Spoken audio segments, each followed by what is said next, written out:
Welcome to Pro News Flash. A wave of selling has swept through Bitcoin.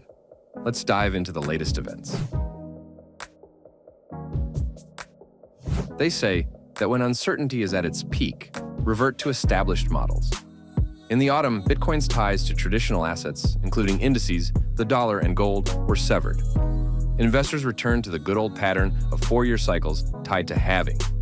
The last halving was in April 2024, with Bitcoin reaching a record high in October. It was then time for a pullback.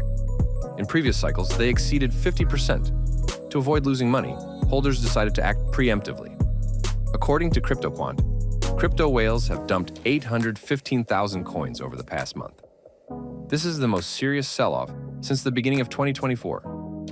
The transition of Bitcoin to a bear market has created problems for institutional investors. In mid-November, Strategy's capitalization fell below the value of the Bitcoins it had acquired. However, while Michael Saylor's company is using the pullback to buy, other corporate treasuries are faced with the choice of taking losses or selling. Add to this the outflow of capital from ETFs, and the increase in supply and decrease in demand make the downward trend in Bitcoin logical. At the same time, there is a growing belief in the market that cryptocurrency is responding to macroeconomics. Indeed, Bitcoin's 32% collapse from its January peak to its April low was linked to the White House's announcement of the most extensive tariffs since the 1930s. In October, Donald Trump threatened China with 100% import tariffs, after which Bitcoin prices plummeted by 28%.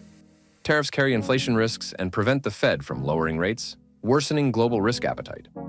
The fall in U.S. stock indices is also due to concerns about a tech bubble.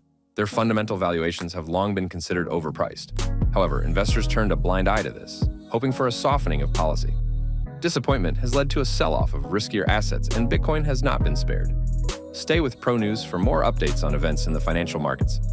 Like, share, and subscribe.